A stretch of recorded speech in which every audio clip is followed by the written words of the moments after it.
Second down it is at the 10-yard line, Ole Miss territory. Here's the game over. Jones back to throw, looking for a receiver. He has Davis. It is good. On the last play of the game, Brad Davis gets the ball. LSU 1972, a year to remember.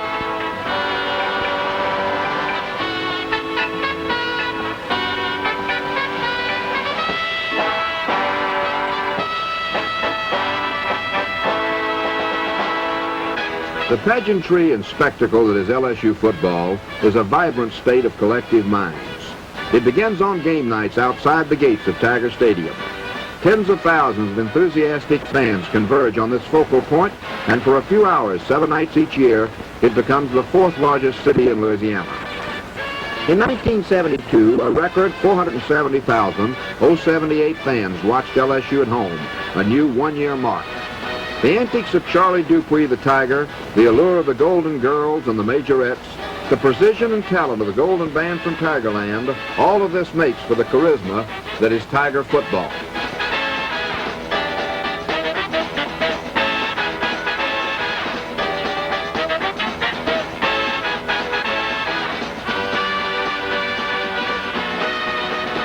After defeating Pacific 31-13 in the opener of Coach Charlie McClendon's 11th season, the Texas Aggies were next on the list for the Tigers.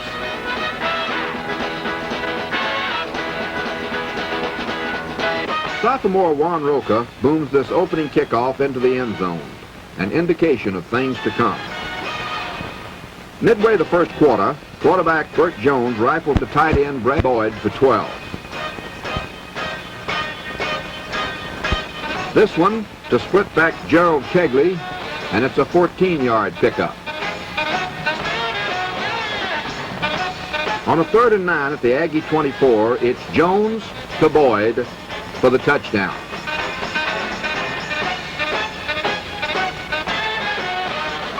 In the second quarter, Jim Binglis of Lake Charles barrels for 12. Quarterback Paul Lyons rolls to his right, fires to Ben Jones, and the ball is at the Aggie 10. Binglis throws a key block, and Lyons rolls to the left side for score. It's 14-10 at the half, but here goes Chris Danton for 9.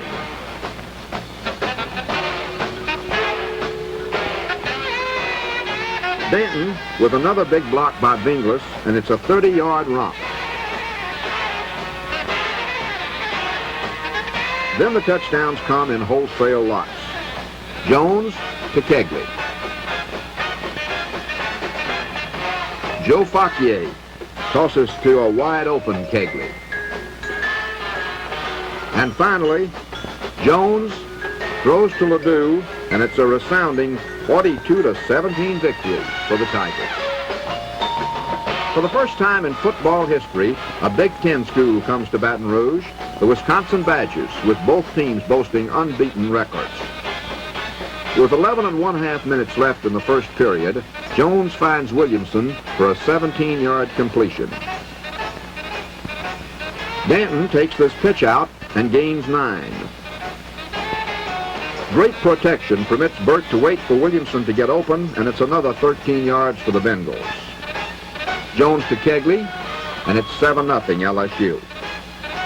The Bengals stopped the great Roadrunner Ferguson with a meager 63 yards, and sophomore Brad Davis contributes some great running as LSU caps the game with this Lyons to Boyd touchdown pass to give the Tigers a 27-7 victory.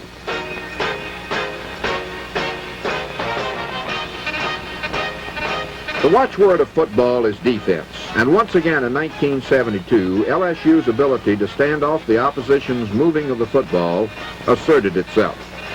Hard-hitting, the ability to intimidate the opponent with gutsy play, these were qualities that brought the fans up from their seats, ever cheering, ever excitable, ever enthusiastic.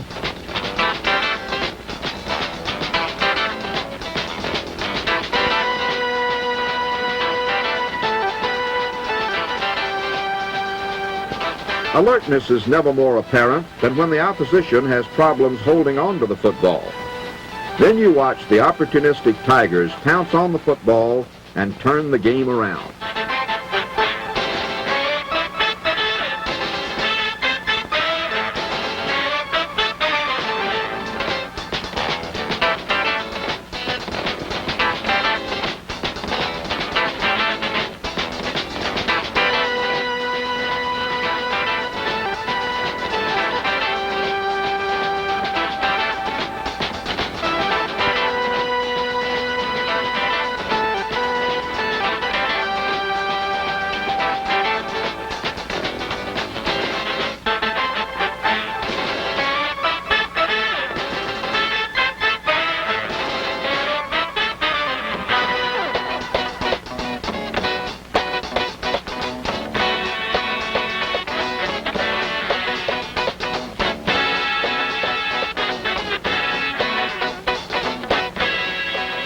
Pursuit, gang tackling, being attracted to the ball carrier.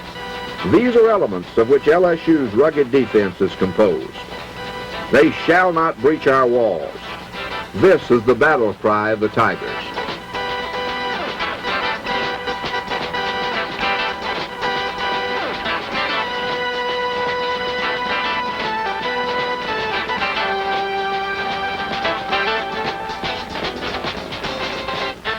Led by All-Southeastern Conference tackle John Wood of Lake Charles, number 79, the Tiger front four was an awesome group. Constantly pressuring enemy offenses, Wood teamed with number 63, Tommy Buteau of Crowley, number 97, Chip Miller of New Orleans, and the freshman sensation, number 70, Steve Cassidy of Baton Rouge, to harass the opposition. On the outside, at the ends, number 91, Binks Machoda of Lafayette, and number 93, Ron Daly of Houston, Texas, guarded the flanks.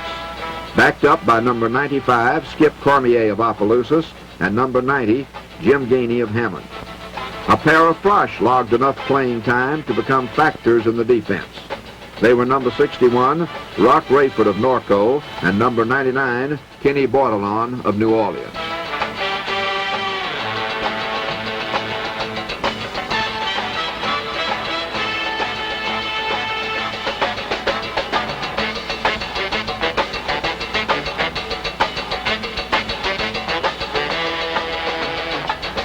Part-time lineman, part-time defensive back, always in on the action. That's the assignment for a linebacker in LSU's defensive alignment. Number 55, Warren Capone of Baton Rouge, an All-America selection in his junior year, continued the tradition of past All-Star linebackers at Tigertown as he keynoted that area. A sophomore, number 59, Steve Lalikas of Angleton, Texas, spelled Capone.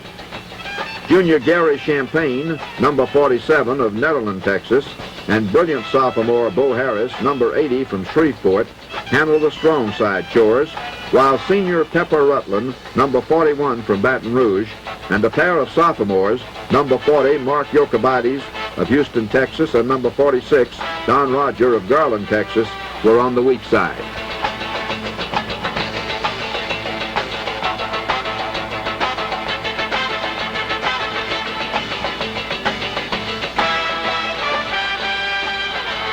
The defensive backs performed with such astuteness that LSU permitted only 3 touchdown passes all season, an amazing feat in itself. Juniors Dale Cangelosi, number 39 of Baton Rouge, and Norm Hodgins, number 30 of New Orleans, were at the corners on the left side, while the amazing Mike Williams, number 29 of Covington, backed by number 25 Rand Dennis of Natchitoches, were on the other side. Williams' feats were legion, and the mere fact that he started as a sophomore and was never ousted from that post speaks for itself for his unique talents of lightning-quick reactions, sure tackling, and blazing speed. Number 17, Frank Racine from Shreveport, and number 11, John Staggs, a senior from Texas City, were the starting safeties. But number 36, Joe Winkler, a junior from New Orleans, injured early in the season, was a force to be reckoned with. Number 19, Tom Gainey from Hammond, and Dennis were also factors in the deep secondary.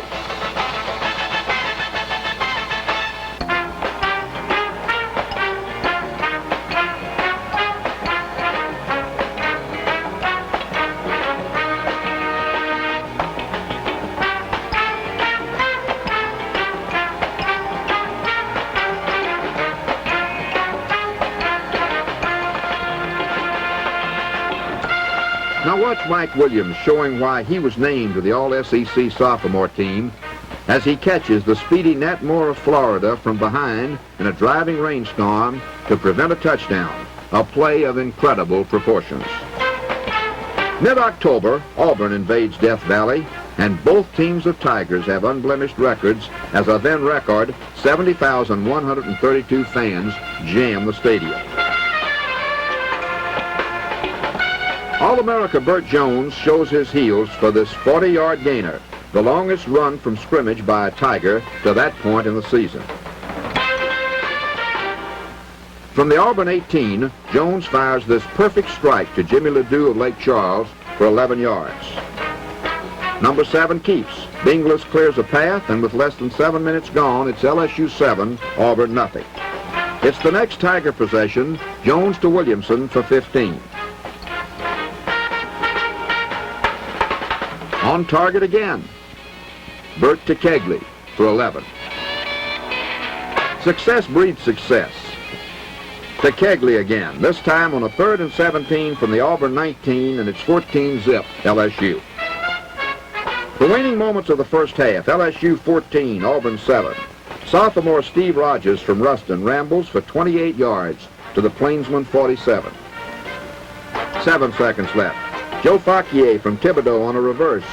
Passes to Boyd, who pilfers the ball away from Dave Beck's near interception, and the Tigers lead 21-7 at the half.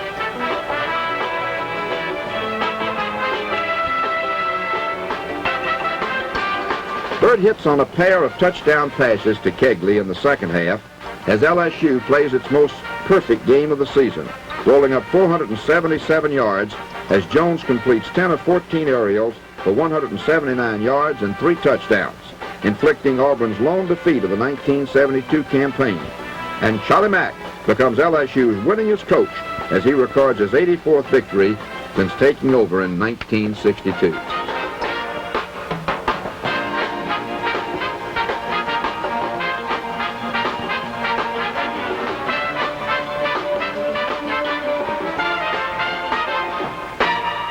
The premier quarterback in LSU football history, that has to be Ruston's Bert Jones.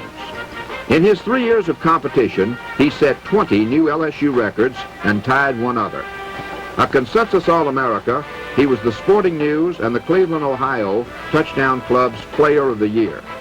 At 6'3" and 205 pounds, Bert's physical size, his football acumen, and his powerful throwing arm combined to make him the best. You know, there's a thrill about playing football in Tiger Stadium, and it's unlike anything else. The excitement of those 68,000 people yelling for you and for the Tigers. You know, it didn't matter how many times I played in the stadium, but it seemed like every time it would send chills up and down my back. There are a lot of things I remember about LSU. Tiger Stadium's one, but I also remember all my friends that I made both on and off the field. There have been many teachers that helped me in my education, I remember also. And the whole thing, I guess it's really made me a better man. And no matter where I go or what I do, I'll always be a Tiger.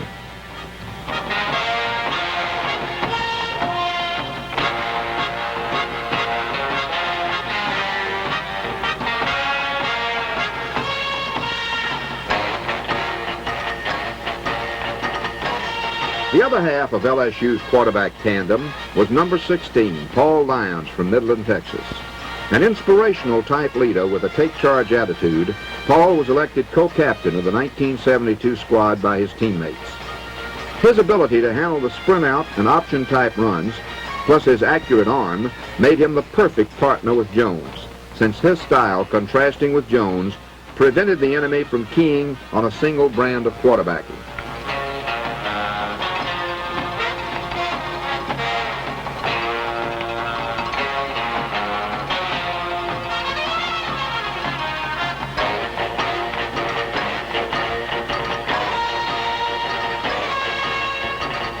The Rebels of Ole Miss, the Fighting Tigers of LSU. There is no rivalry more intense in college football. A total of 72,039, the largest crowd ever to pack into Tiger Stadium, was on hand for this one, and the resultant excitement left all limp. Its ending will go down in gridiron lore as a classic. The action came fast the second time LSU had the ball as Jones fires to Kegley for a first down at the Tiger 45. Brad Davis from Hammond drives for 15 yards with a great effort. On a 3rd and 8 from the Rebel 38, magnificent pass protection by the LSU line affords Jones time to strike Chuck Williamson for 15 yards. Moments later, it's Jones keeping and driving for 6 yards and a 7-0 LSU lead.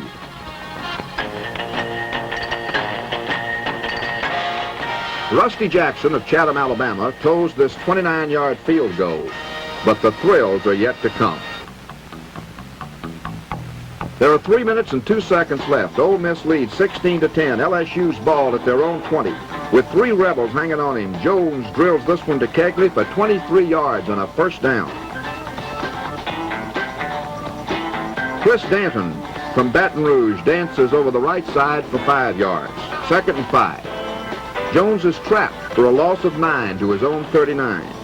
3rd and 14. A screen to Danton.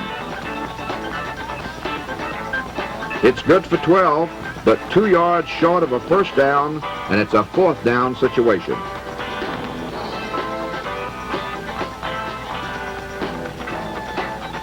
Calmly, it's Bert to Ledoux on a sideline pattern, and a clutch gain of 10 to the Ole Miss 39, 59 seconds to play. Boyd snares this one from Jones for 8 yards, 2nd and 2 from the 31. Boyd, on this end around, sights Ledoux open in the end zone, throws this left-handed pass, but Jimmy gets his arms entangled and drops a sure 6-pointer. 3rd and 2. Danton whams, but is stopped inches short of a first down, and again it's 4th down. This time, Danton converts for the first at the Ole Miss 24. Jones to Kegley for 4 yards, but Gerald can't get out of bounds, and LSU is forced to use its last timeout with 10 seconds on the clock. Jones goes to Kegley, incomplete, but obvious pass interference gives the Bengals a first down at the 10 with 4 seconds remaining. Ledoux slants into the end zone. Jones throws. It's batted away with 1 second on the clock.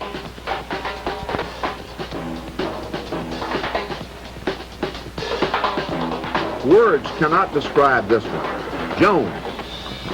The horn sounds. Davis. Touchdown. Rusty Jackson converts, and LSU has earned a monumental 17-16 victory to run its winning streak to 11 in a row, the longest in the nation. The traumatic conclusion brought high hilarity to the Tiger fans and deep gloom to the Rebels. Crowds of happy fans remained standing in their places in the stadium long after the game ended, still incredulously contemplating what had happened. 2 undefeated SEC Titans came to grips before over 70,000 fans in Birmingham as LSU invades the lair of the Alabama Crimson Tide. National television's on hand, the 3rd year in a row that the Tiger-Tide game has been on the tube. The Bengals waste no time in getting on the board as they go 80 yards on 10 plays.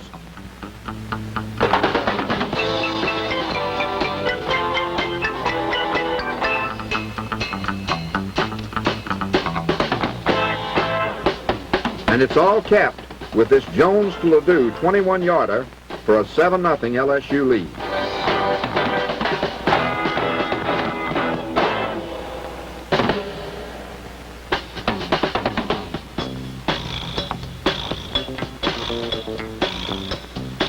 It was 7-7 at halftime as LSU plays the powerful Tide to a virtual standstill, but a pair of breaks enables Bama to score a couple of touchdowns, and LSU then wages a valiant though vain struggle the remainder of the contest.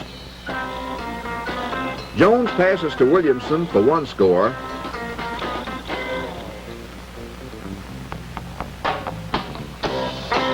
Then keeps for another, but the Tide prevails 35-21. You can't win without you get some points and yards, and LSU's prolific offense did just that. First in the conference in passing, Second in rushing and total offense, the Tigers' offense justified the high praise they received. Quickness and strength epitomized the Tigers' offensive line.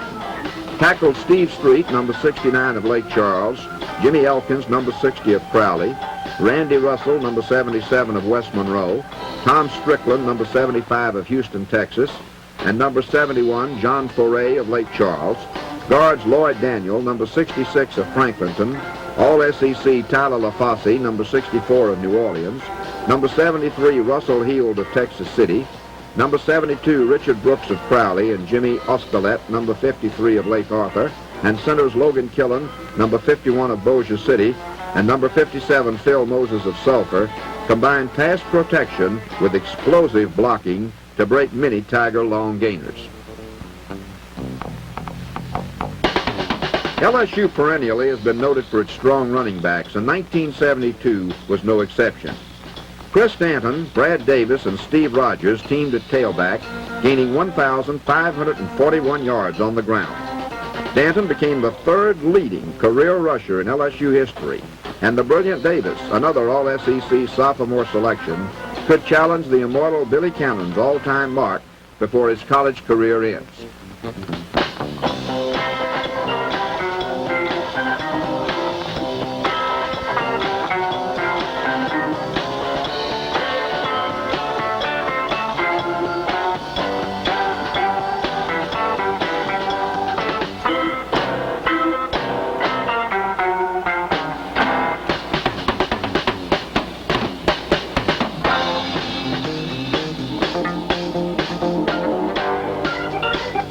Fullback Jim Binglis and Ken Addy, used primarily as blockers in LSU's offensive style, produced with astounding results and also chipped in with important runs and pass receptions in critical situations.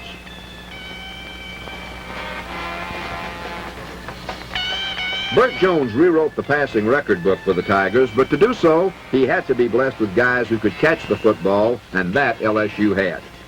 Gerald Kegley was the favorite target of both Jones and Lyons, while Bert's kid brother, number 37, Ben, chipped in with some clutch catches, spelling Kegley at the split-back position. Number 3, the speedy Al Coffey of Baton Rouge, alternated between split-back and split-in, where Jimmy Ledoux ended his college career gloriously. Joe Fauquier not only nabbed some vital aerials, but 3 times he threw end-around passes, and twice they resulted in touchdowns. Brad Boyd and Chuck Williamson were a matched set at tight end, and consistently the successful targets of the quarterbacks.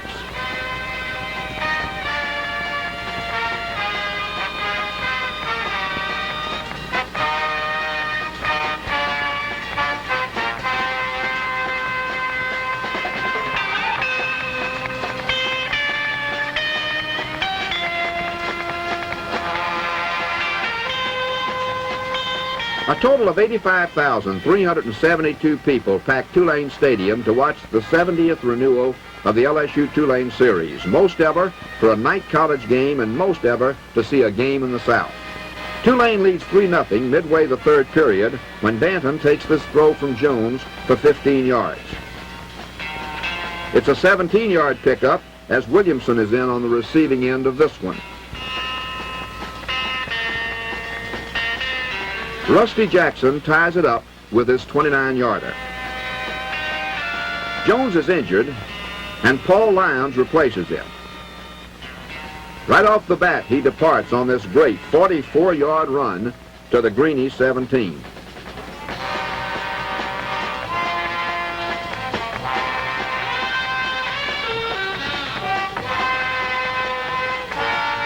Moments later, Roca pops this 43-yarder through, and the Tigers lead 6-3. With Lyons contributing these last-minute heroics and Davis chipping in with some gutty running, the Bengals move into field goal position once more.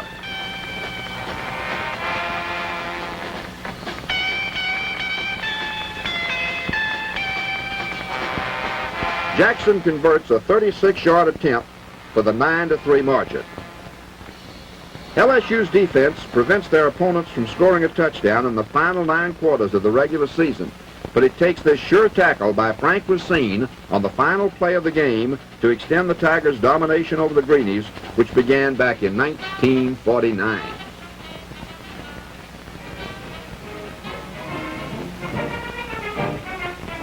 Over the past 15 seasons, the Fighting Tigers ranked 4th in the nation in winning percentage at .764. 123 victories, only 36 losses, and 6 ties. During the last 11 of those years, this man, Charles McClendon, Charlie Mack, has been at the helm. His many faces mirror an American of intense emotions, whose every thought is directed at making those young men who come under his tutelage the very best. Thus it is that LSU 1972 was a year to remember, and the years ahead will generate that same theme as legends and memories are made of this.